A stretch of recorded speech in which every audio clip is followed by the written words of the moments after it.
repetition and reiteration, or why to a certain extent all things are the same.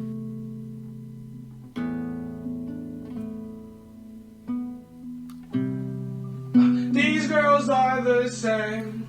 They're out in my brain, love. Think I need a change before I go insane, love. All girls are the same. They're out in my brain, love. Think I need a change before I go and read that. So, you know, All Girls Are the Same by Juice Wrld. What's he saying? Well, from my end of things, I feel like he's saying that he knows he's behaving in the same way to the same people. And the detrimental effects of this are stacking. So he knows he's repeating, but he's not reiterating. So what's the difference between a repetition and a reiteration? So a repetition is same, same, same, whilst a reiteration is same, something different, same, something different. But what's the essence, the idea, the underlying consistency of reiteration? Well, that's what I'm going to talk about. And I've got an idea that it's got something to do with making life suck less. Part 1, being in time and time. So, what's time? One answer is time is that which clocks measure. Another is that which allows for the perception of changes in space, because if there was no time for everything to happen in, then everything would just be done or not be done. There's a directional thing going on. It would just be being, there would be no becoming, because how can something become if there is no... Do you get it? Hopefully you get it. But this thing that all of these changes happening at a sort of objective level, we can call this clock time.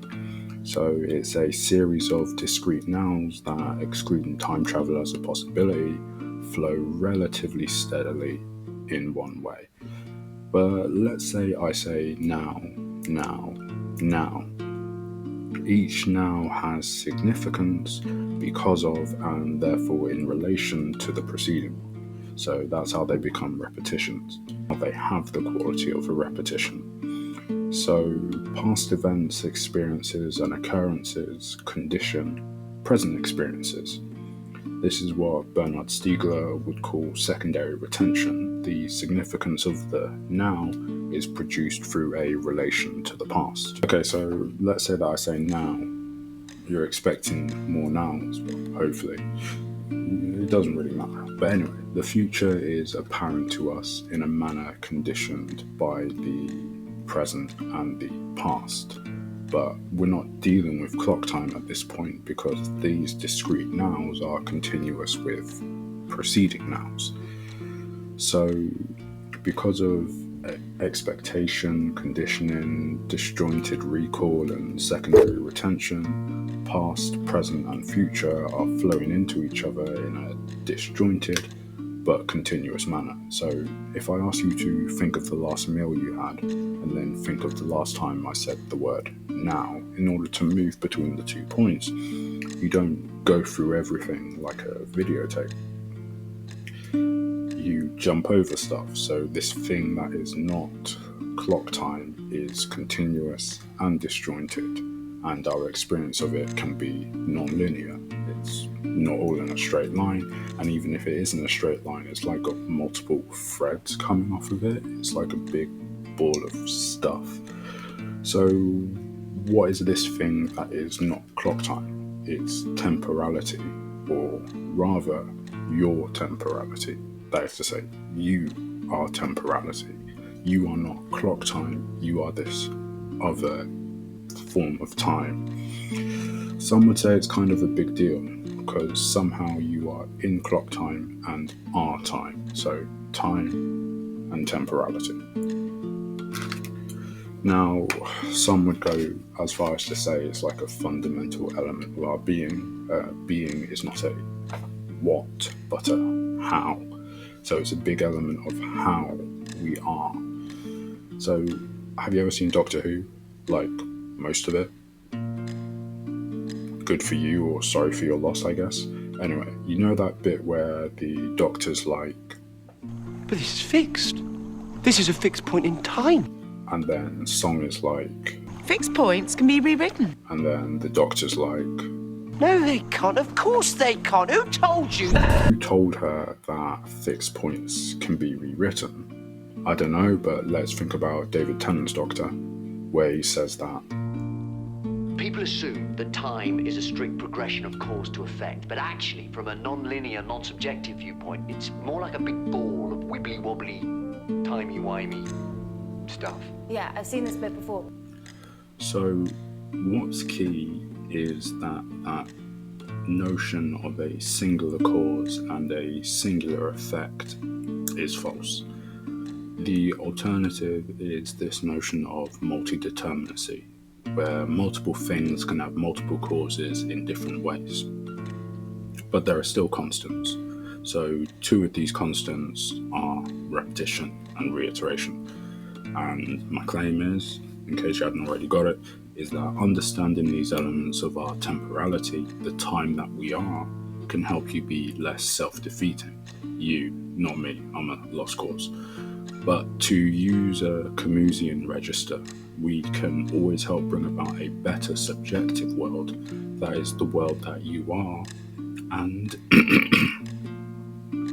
and a better objective world, that is the world that you are in or on.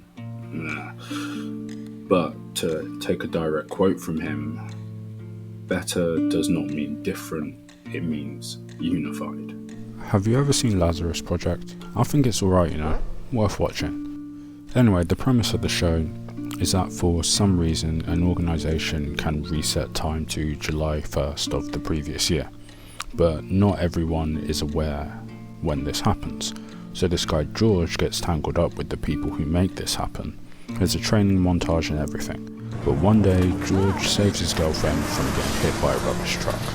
Then, for reasons regarding a nuclear detonation in Paris, time gets reset. So George wakes up, walks with his girlfriend to school, not in a Scott Pilgrim way, she's a teacher, but this time he gets a phone call, so he doesn't stop her from getting hit by the truck. So what I'm trying to say is, the day did not just repeat, it was reiterated due to choices knowingly made being different to previous ones. Think of it like a test cricket match. Each team gets 2 chances at being the batting side, and the playing 11 are selected from a squad of about 18. Each inning, or go round, is a reiteration, not a repetition, because people knowingly change the way they respond to the same initial circumstance. One way to think of the difference is that it's a reiteration when you know and act otherwise. It's a repetition when you don't. So, as what Suji Tetsuro puts it in his gentle critique of Heidegger in his book called Climate or Fudo, who's Heidegger? Heidegger was a Nazi.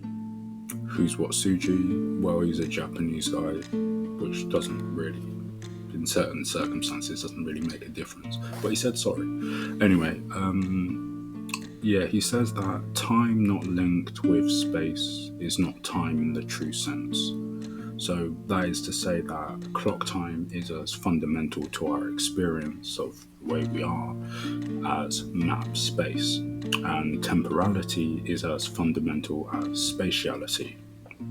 So we're always in and of and as, time and space, or rather we are always placed.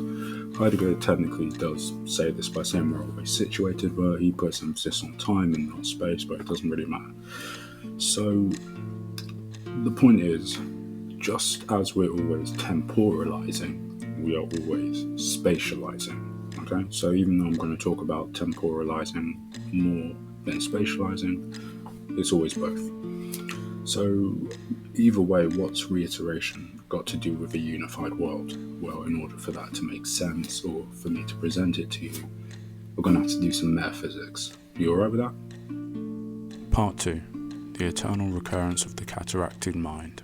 Well, arguably it's not metaphysics, it's fundamental ontology of the human condition, but whatever, let's just say metaphysics. So meta is a Greek word meaning beyond, between, or after. The whole like self-recursive thing, that's like a second order definition, let's not deal with that. So technically, from a spatially disjointed, object-oriented perspective, so you put emphasis on the thing that is there just because it is there, more so than how I perceive it. So from that perspective, everything is in relation and of relation, and is therefore between because it is always beyond something. So think of it like, so think of Rwanda. It is south of Egypt and north of Namibia. What Rwanda is, well, where Rwanda is always defined through relation to something else. So anyway, just like there's always something in the dark to bump into, there's always something beyond the physical that conditions the way in which something appears. So for whatever reason, the thing that I call, well, this pencil, it isn't completely identical to the way that this pencil appears to me and to you. So I always see this pencil, you will always see this pencil, we will always see things with significance. There's never like no meaning attached to it. So imagine a stool that like only appears in the darkest night, that can see you and will always move out of the way. That's a metaphysical constant. So some are inherent, like the difference between the thing in itself and the thing with significance. This is what can be called the law of non-identity.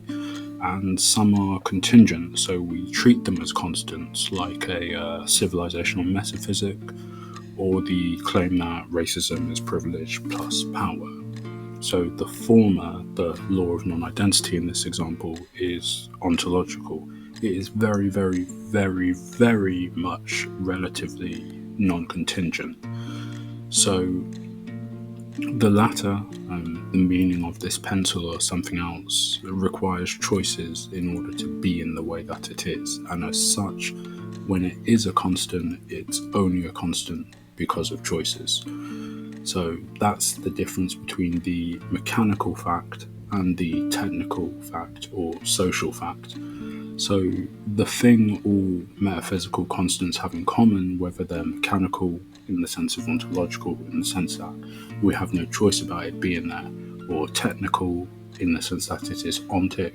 So in order for it to be there in the way that it is, someone has to, in a sort of way, make a choice or be conditioned in the way indicative of something that makes choices, is that they're only there in the way we know that magical stool is there because we covered the floor in ice and sugar and woke up to find it swept into a corner.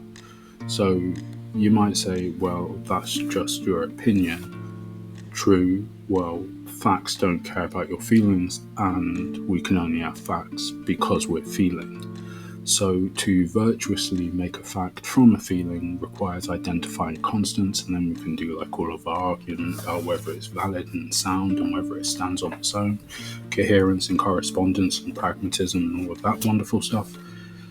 So if it's there without choice, it's very, very much likely to be the case that it is a mechanical or ontological fact. If not, it's a technical or social or ontic fact.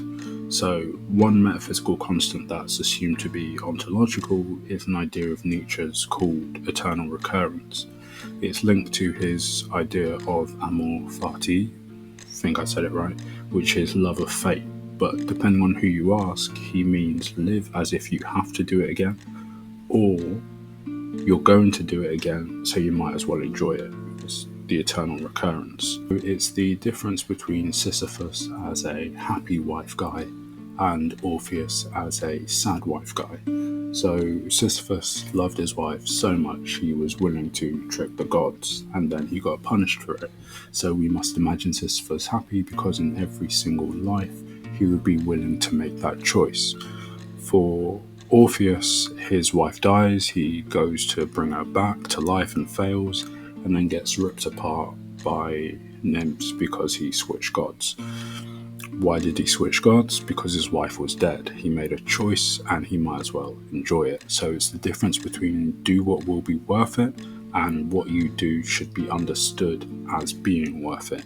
Now, both of these frameworks, perspectives have issues, but what doesn't? So Heidegger, roll the clip, in one of his lectures of Nietzsche, who was not, am I allowed to say that word? I don't know. Anyway, he wasn't really anti-Semitic either, but he was definitely a decisionist elitist.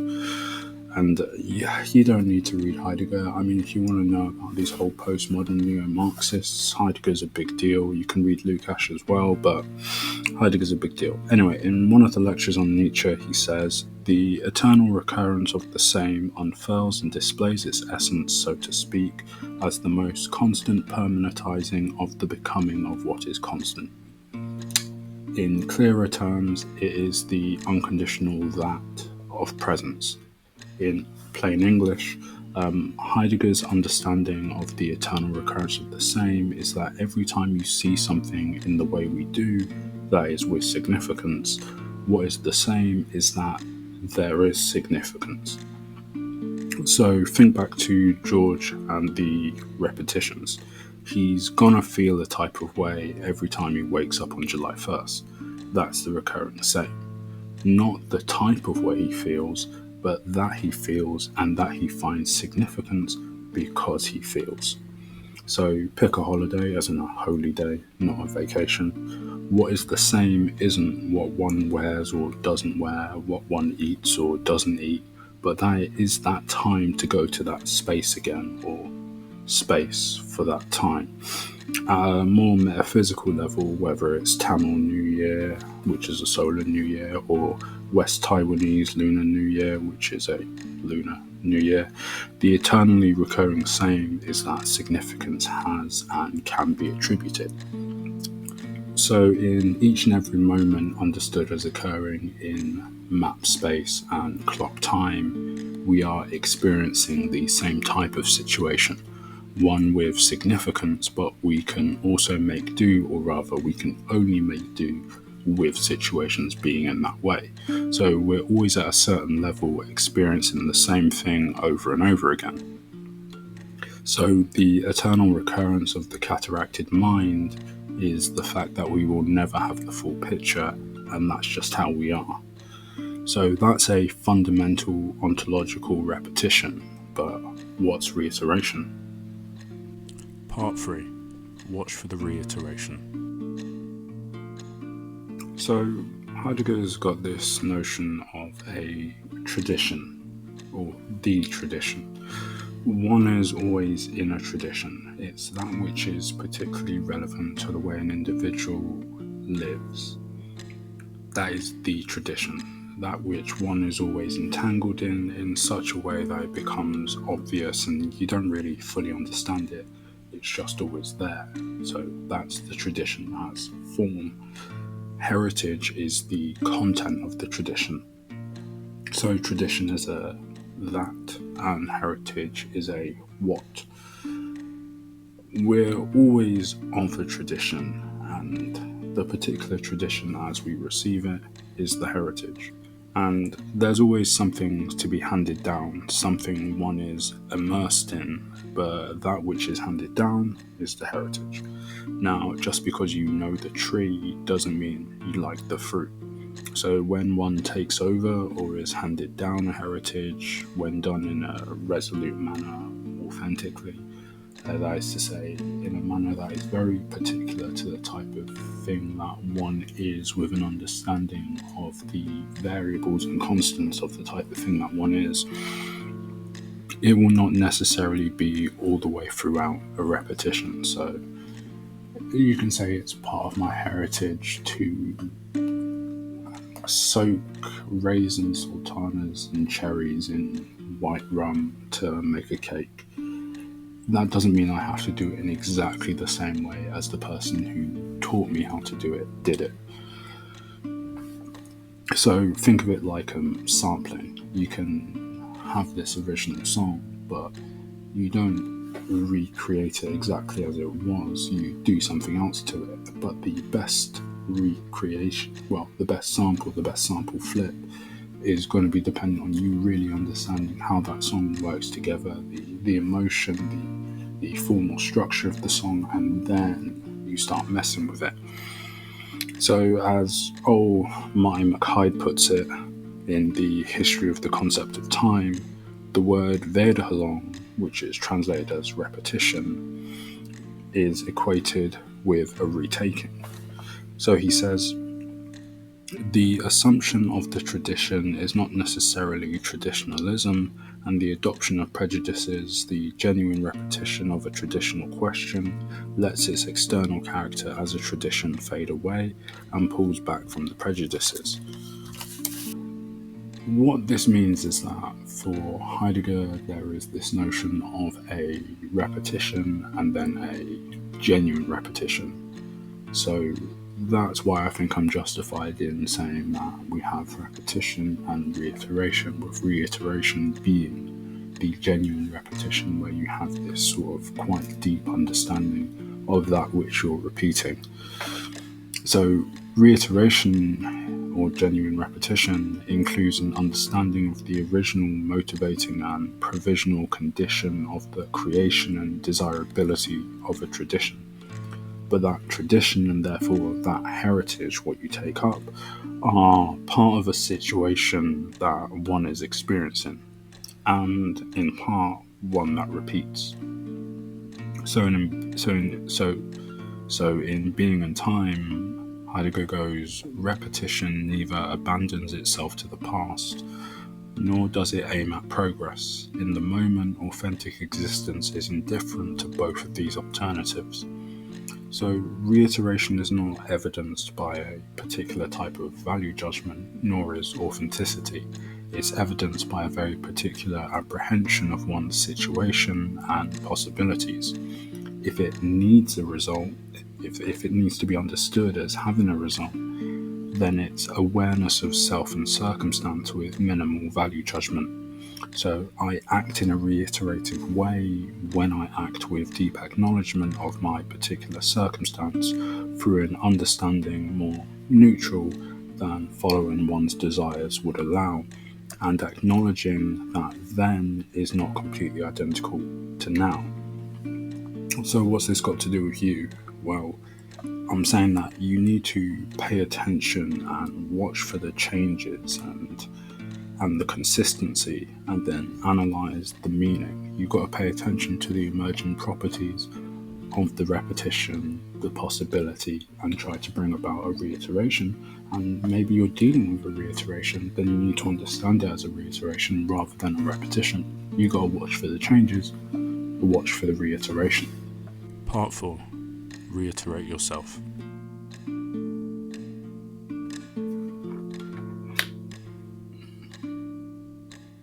So we're always in some way repeating, because in a certain sense the same thing is happening over and over again. Not just the particular social facts and everyday facts, but the thing that allows for us to have significance. But let's not talk about the political and economic state of the world, let's talk about your feelings. Why are the same things happening to you, similar relationships and interactions having similar, if not the same, results? So Freud, in his The Dynamics of Transference, has a notion that's been translated as cliché or stereotype play, which, quote, perpetually repeats and reproduces itself as life goes on. So remember the mechanical technical distinction? What Heidegger's on about with the eternal recurrence of instances with significance is mechanical. It's always there regardless of what we do. Freud's cliché is technical in that the way in which it is and is apparent is the result of our choices. That stereotype play or cliché is the inverse of the impressions you received as a child. Now, this notion doesn't get directly carried over in Freud's later work, but in Beyond the Pleasure Principle, he introduces the notion of a repetition compulsion and says, quote, "This perpetual reoccurrence of the same thing causes us no astonishment when it relates to active behavior on the part of a person concerned, and when we can discern in him an essential character trait which always remains the same and which is compelled to find expression in a repetition of the same experiences. We are much more impressed by cases where the subject appears to have a passive experience over which he has no influence, but in which he meets with a repetition of the same fatality." So, in therapy, Freud wants the analysand, the client, if you will, to remember the repressed material as belonging to the past, rather than repeat it as a contemporary event. We can't do anything about mechanical repetitions. You're always going to feel a type of way. But we can do something about technical repetitions. We can't totally efface the cliche, what caused has happened, but the results of it can be changed. The impactful events of your past are going to influence the apparent significance of present events. That's mechanical, that's that secondary retention. But what you do knowing you are to a certain extent, what you do knowing that you are to a certain extent the technician in charge is in part up to you. Now, Freud puts a lot of emphasis on childhood, but we can extend his claim to adulthood. He says in Beyond the Pleasure Principle again, he says that it is clear that in their play, children repeat everything that has made a great impression on them in real life, and that in doing so they abreact, which means to relive and discharge, the strength of the impression, and as one might put it, make themselves master of the situation. He also has this thing about a child who has a really bad experience. Well, not bad, it's just traumatizing because they felt violated by the dentist looking in their mouth. They might then start playing a game where they get to be the dentist, and then in a sense they put that discomfort onto another, and that's how they react it, that's how they live it out and discharge it by making someone else do it, and then they're in control, and then the thing reiterates in such a way that it's not a repetition of the feeling that they had when they went through the event. So what's basically going on is the sort of noified version of that thing from The Perks of Being a Wallflower. It's the one where it goes like, Why do nice people choose the wrong people to date? Are we talking about anyone specific? Well, we accept the love we think we deserve. Can we make them know that they deserve more? We can try. that is essentially a yassified version of Freud's point. We repeat because we want to reiterate, but sometimes the repetition isn't that helpful. That's a moral claim, but we can just build your moral framework and then import it in. And unless you grasp, the point is that unless you grasp the particulars, you will merely repeat. You have to have an understanding of what you're doing. So think of the temporal mechanics of Edge of Tomorrow, where he's doing the same thing over and over again, but he's got to experience what happens. Then he goes back, and then he knows that's going to happen, so then he can progress. Basically, the point is you're not going to progress until you learn the situation. What do we do now? I don't know. We've never gotten this far. You should try to reiterate, and that requires understanding the situation, what is repeating, and then maybe there'll be a significant change. There might not be a significant change. Existence doesn't really care. So one must imagine Sisyphus happy and themselves as freer in some respect than Sisyphus. Again, this is not really a moral argument. You can still reiterate and be a prick, but proven improbability is not definite impossibility. So if it's very much dependent on choices, then it doesn't have to be. You can reiterate it away, you can think deeper, bracket off your feelings, especially disgust and fear from time to time, and dream a little harder. Like, you can't completely push it away, but you can have it at a bit of a distance so that what you're thinking about isn't this disgusting thing, rather it's this thing, and you think of it as disgusting, but let's not focus on what that disgust makes it appear like. Let's try and think about it with less reference to disgust, and that's kind of how you can reiterate. So what does a moment of reiteration look like? So one example is in Skins, the UK one. The American one doesn't exist, where Cassie demonstrates to Sid how she gets away with not eating. You have to do a lot of talking. I'm good at talking. You do that while you're cutting things up a lot. And then, questions. Where's your student card? Sorry? Your ID. Have you got it? No, I lost it somewhere last week. Change the subject. This is great. I love these sausages. You should try one. Go on. Delicious. Hang on, you didn't... You're not quite sure what I'm on about, but I keep distracting you. Then I up the ante. Yum. I love this stuff. Really delicious. You're really sure that I want some more? I'll keep waving at you until you stop looking at me. Where'd you lose it? Sorry? Your ID. I mean, we won't use the library, will they? God, I've got to go. So full. For a dash.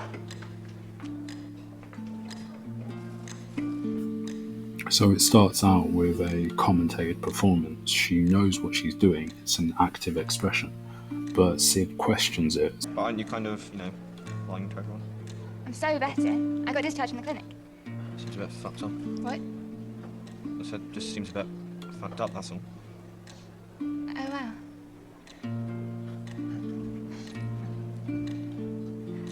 But you see, it's like nobody's fucking business. So we see the joy she receives from the performance of her self-harming control fade away. This can be understood as a preamble to a Heideggerian moment. He uses the term Augenblick, literally eye blink or blink of an eye, where unconcealment occurs. The technical recurring situation becomes apparent in another manner than usual. The familiar becomes unfamiliar. The question is, now that you know what you're doing from multiple angles, will you repeat the cliched impression or reiterate it? Will you continue to relive these actions or let them just be memories? Are you going to be a technician or a passenger? The role of engineer in your life has already been taken. So in short, what I'm trying to say is reiterate or it will be done for you.